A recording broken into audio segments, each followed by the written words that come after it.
दोस्तों, केरला में इतना कुछ देखने जैसा है। वहाँ का nature, waterfalls, greenery, hill station, पूरी दुनिया से लोग वहाँ जाते हैं घूमने। लेकिन केरला में कुछ कहानियाँ, किस्से ऐसे भी है जिसका जवाब किसी के पास नहीं है, और जिसके साथ ये इंसिडेंट नहीं होता उसको ये सब कुछ झूठी लगता है। ऐसी ही एक कहानी मुझे अनिरुद्ध नाम के एक व्यक्ति ने भेजी। केरला के कोची एरिया में अनिरुद्ध के साथ ये घटना घटी थी। दरअसल उसके कॉलेज में उससे ऐसा कुछ दिखा कि वो बहुत डरावना था। इतना डरावना था कि उस बात को 15 साल हो चुके, लेकिन अनिरुद्ध वो अनुभव आज तक नहीं भूल पाया। तो शुरू करते हैं अनिरुद्ध की कहानी। लेकिन उससे पहले एक छोटा सा रिमाइंडर, अगर आप इस चैनल पर नए हो तो प्लीज़ सब्सक्राइब ज़रूर करना। ये कहानी 2010 की है, जब अनिरुद्ध कॉलेज में था। केरला के कोची शहर में उसका कॉलेज था, लेकिन कॉलेज का जो रास्ता था वहाँ इतनी चहल पहल नहीं रहती थी। उसने मुझे कहानी भेजते वक्त इस बात पर खास करके जोर दिया कि कॉलेज वाला रास्ता शाम होते ही शांत हो जाता है। और अनिरुद्ध को एक आदत लग गई थी, कॉलेज के कैंपस पे ही वहाँ बाहर वाली सीढ़ियों पर बैठकर पढ़ाई करना, टाइम पास करना। यह आदत लोकल ज़ुबान में बोलूँ तो उसका अड्डा बन गया था वो। लेकिन पिछले 2 दिन कुछ अजीब गए थे। अनिरुद्ध उसकी गर्लफ्रेंड काव्या के साथ इवनिंग तक वहाँ बैठता था। वैसे भी दोनों उसी कॉलेज के थे, और जैसे ही शाम होती थी ठंडी हवाएं आना शुरू हो जाती थी। अनिरुद्ध और काव्या कभी स्टडी करते थे तो कभी एक दूसरे के साथ वक्त बिताते थे। लेकिन कॉलेज के वॉचमैन ने उनको बोला कि पिछले 2 दिन से तुम यहाँ पे शाम तक बैठते हो। ठीक है, मुझे कोई प्रॉब्लम नहीं, लेकिन तुम दोनों के अलावा किसी और को लेके मत बैठो। क्या है कि ज़्यादा स्टूडेंट ऐसे करेंगे, इतनी देर तक रुकेंगे तो कुछ हुआ, कोई घर पे जल्दी नहीं गया, और मुझे भी सवालों के जवाब देने पड़ते हैं फिर। अनिरुद्ध ने वॉचमैन को बता दिया कि बस हम दोनों ही यहाँ पे रुकते हैं शाम तक। फिर वॉचमैन ने भी बोला ठीक है, मुझे कोई प्रॉब्लम नहीं है। वहाँ से घर जाते वक्त कॉलेज के बाहर का रास्ता बहुत ही सुनसान था। 1-2 दिन गुजरने के बाद तो वो रात के 8 से 9 बजे तक कॉलेज से निकलते थे, मतलब इतना लेट होता था उनको। तो वहाँ के रास्ते और भी शांत हो जाते थे। लेकिन एक रात तो ऐसा हुआ कि अनिरुद्ध और काव्या 8 बजे वहीं पर उनकी जगह पर बैठे हुए थे। तभी काव्या को उसके अंकल का कॉल आया, और उसने अनिरुद्ध को ऐसे इशारा किया कि मैं साइड जाके बात करती हूँ। अनिरुद्ध ने कहा ठीक है। तब काव्या कॉल पे बात करते करते राइट साइड गई।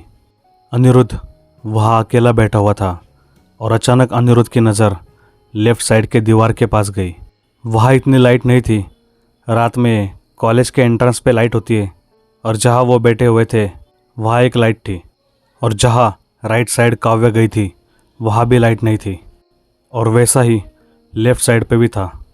तो उस दीवार के वहाँ उसने ऐसे ही देखा तो उसे कुछ नज़र आया।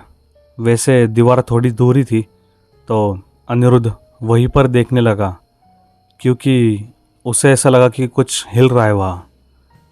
जब उसने गौर से देखा तो उसे ऐसा लगा कि कोई उस दीवार के पीछे से झुक के अनिरुद्ध को देख रहा है। उसने एक काली परछाई देखी। पहले उसे लगा कि वहाँ इतनी रोशनी नहीं है, इसलिए ऐसा लगा होगा।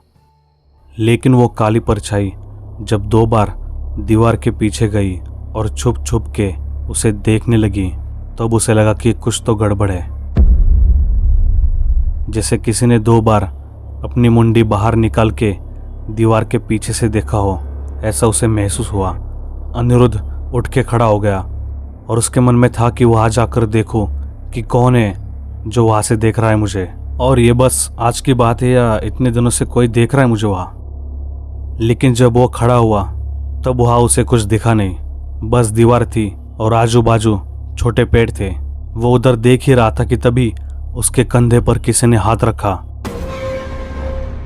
अनिरुद्ध डर गया, लेकिन पीछे से काव्या हंसने लगी। उसके कंधे पर काव्या ने हाथ रखा था। उसने मजाक किया था, क्योंकि काव्या की फ़ोन पे बात हो चुकी थी, और उसने जब देखा कि ये अनिरुद्ध ऐसे क्यों खड़ा है, इसलिए उसने मजाक किया था। लेकिन फिर काव्या ने सीरियसली पूछा कि अनिरुद्ध, तुम इतना टेंस क्यों लग रहे हो, क्या सोच रहे हो? अनिरुद्ध ने कहा कुछ नहीं, चलो चलते हैं घर। फिर वो दोनों वहां से चल के गेट की ओर जा रहे थे। तभी चलते चलते अनिरुद्ध ने पीछे मुड़ के उस दीवार के वहां देखा, लेकिन उसे कुछ दिखा नहीं। फिर उसने वहां से काव्या को उसके घर के पास ड्रॉप किया और अपने घर चला गया। फिर क्या, रात को डिनर करके वो सो गया और सुबह उठा, कॉलेज की तैयारी की, माँ का आशीर्वाद लिया और काव्या को पिकअप करके कॉलेज चला गया। फिर लेक्चर ख़त्म होने के बाद कॉलेज के कैंपस में फ्रेंड्स ग्रुप मस्ती मजाक चलता रहा और शाम होते होते सारे दोस्त चले गए। और हर रोज़ की तरह अनिरुद्ध और काव्या कॉलेज में ही थे। इन दोनों की शाम तक बैठने की वजह एक और भी थी कि काव्या 6 बजे तक कॉलेज की लाइब्रेरी में स्टडी करती थी, इसलिए अनिरुद्ध भी रुकता था वहाँ। 6 बजे तक काव्या लाइब्रेरी से बाहर आ गई थी। अनिरुद्ध काव्या के साथ कभी लाइब्रेरी जाता था तो कभी नहीं जाता था। और अब रात के बज गए थे 8 और 8:30 तक उनको निकलना था। अनिरुद्ध ने बात करते करते ऐसे ही वहाँ लेफ्ट साइड की दीवार के पास देखा, लेकिन उसे वहाँ पर कुछ नहीं दिखा। कल जैसी कोई परछाई वहाँ नहीं थी। उसने 2-3 बार वहाँ देखा, लेकिन कुछ नहीं था और वो 8:30 को घर चले गए। दूसरे दिन दोपहर में उस दीवार के पास जाके देखा तो वहाँ कुछ नहीं था। नॉर्मल सी दीवार थी और रात के 7:30 बजे भी वैसा ही हुआ। अनिरुद्ध और काव्या एक दूसरे से बात कर रहे थे और इस बार अनिरुद्ध ने सिर्फ कैजुअली वहाँ देखा उस दीवार के पास, लेकिन इस बार भी कुछ नहीं दिखा। और अनिरुद्ध को भी अंदर ही अंदर से ऐसा लगा कि ठीक है यार, वो मेरा वहम होगा, बाकी कुछ डरने वाली बात नहीं है।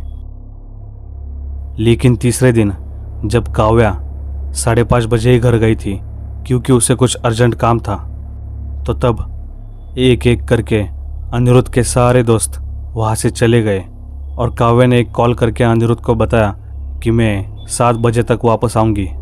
अनिरुद्ध ने काव्या को बोला तुम सीधा घर जाओ, लेकिन काव्या ने कहा नहीं, मैं आऊँगी वहाँ पर कॉलेज और फिर हम थोड़ी देर बाद घर जाएंगे। इसलिए अब अनिरुद्ध वही सीढ़ियों पर बैठा हुआ था। अब 7 बज गए थे और अनिरुद्ध को अचानक से कुछ याद आया, वही वो दीवार। अब कैसा होता है ना कि ना चाहते हुए भी आप वो चीज़ कर लेते हो जो आपके दिमाग में होती है। अनिरुद्ध ने भी वही किया। उसकी नज़र उस दीवार पर गई और इस बार फिर से उसे वहाँ वो काली परछाई दिखी, जैसे कोई छुप के उसे देख रहा हो। अनिरुद्ध को पसीना आने लगा क्योंकि इस वक्त उसके साथ कोई नहीं था। उसने वहाँ से नज़र हटाई। एक बार ठीक है यार, लेकिन 2 बार वहम कैसे हो सकता है। अनिरुद्ध घबराया हुआ था, लेकिन तभी सामने से काव्या आई। तब अनिरुद्ध की जान में जान आई। काव्या ने अनिरुद्ध से पूछा कि तुम्हें इतना पसीना कैसे आया, इतनी मस्त हवा आ रही है यहाँ पर और तुम इतने डरे हुए क्यों लग रहे हो। अनिरुद्ध ने काव्या से पूछा कि वहाँ उस दीवार के पीछे कोई दिख रहा है तुम्हें। अनिरुद्ध ने वहाँ बिना देखे काव्या से पूछा, नहीं वहाँ तो कोई नहीं है, रुको मैं जाके देखती हूँ, मत जाना प्लीज़ मत जाना। अनिरुद्ध को ऐसे घबराते देख काव्या ने पूछा, अनिरुद्ध क्या हुआ है तुम्हें, ऐसे क्यों घबराए हुए लग रहे हो, कौन है वहाँ, कौन देख रहा है तुम्हें।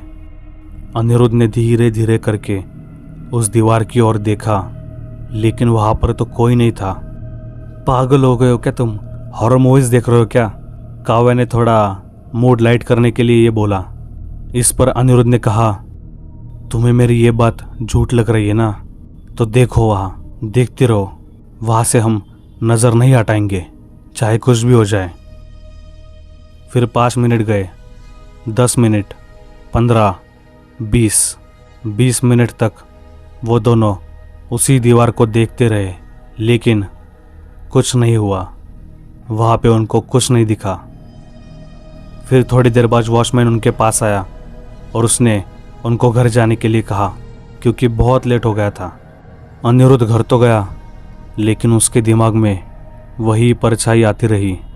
दूसरे दिन भी कॉलेज में लेक्चर के वक्त उसका ध्यान उसी दीवार की परछाई पर था, लेकिन जब उसने गहरे दिमाग से सोचा कि ऐसा क्यों होता है कि जब काव्या मेरे साथ नहीं होती तभी मुझे वो किसी की परछाई दिखती है वहाँ उस दीवार के पास, और जब वो मेरे साथ होती है तब घंटों तक वहाँ कोई नहीं होता।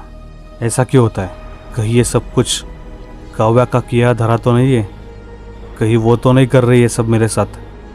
क्योंकि जब पहली बार मुझे वहाँ कुछ परछाई दिखी थी तब काव्या भी फ़ोन पर बात कर रही थी। हाँ, वो तो राइट साइड पे गई थी, लेकिन लेफ़्ट साइड पे जाने के लिए कितना टाइम लगता है मुझे डराने के लिए। और कल भी काव्या 7 बजे आने वाली थी और उसी वक्त मुझे वहाँ पे कुछ परछाई दिखी, और जब वो आई उसके बाद वहाँ पे कुछ नहीं दिखा। अनिरुद्ध को लगा कि अच्छा काव्या मेरे साथ मजाक कर रही है, या फिर किसी की नीयत थोड़ी पता कर सकते हैं हम कि उसके मन में क्या है, इसलिए उसने निगेटिव तो नहीं सोचा काव्या के लिए, क्योंकि आखिर प्यार कर रहा था। इसलिए उसे यही लग रहा था कि वो मुझसे मजाक कर रही है, ना कि मेरे साथ कुछ गलत करना चाहती है। लेकिन उसने सच जानने के लिए काव्या को कहा कि तुम यहीं पे बैठो, मैं आता हूँ 1 घंटे बाद। और तब घड़ी में बजे हुए थे 7 और काव्या वहाँ पर अकेली बैठी हुई थी। वह अनिरुद्ध का वेट कर रही थी। अनिरुद्ध घर गया और घर से 7:15 में वापस आ गया। बस 15 मिनट में वो कॉलेज वापस आ गया। वॉचमैन मेन गेट पर बैठा हुआ था। अनिरुद्ध ने उसे चुप रहने के लिए कहा और अनिरुद्ध धीरे धीरे काव्या के पास जाने लगा। फिर एक छोटे से पेड़ के पीछे खड़े होकर अनिरुद्ध काव्या को देख रहा था कि ये क्या कर रही है, मुझे डराने के लिए अब ये आगे क्या करेगी। काव्या उसी जगह पर बैठी हुई थी और वो किताब पढ़ रही थी, लेकिन अनिरुद्ध ने उस दीवार के पीछे देखा तो वो परछाई अनिरुद्ध को घूर रही थी। यहाँ पर तो काव्या किताब पढ़ रही थी, लेकिन वहाँ वो परछाई। ये देखने के बाद अनिरुद्ध का शरीर ठंडा पड़ गया।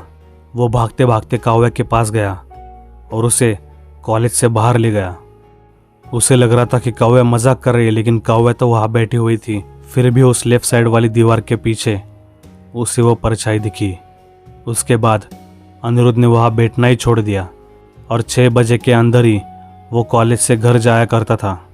अनिरुद्ध नहीं जानता था कि वो क्या था, लेकिन वो जो कुछ भी था बहुत ही डरावना था। अनिरुद्ध आज तक नहीं भूला वो परछाई। 15 साल हुए उस बात को।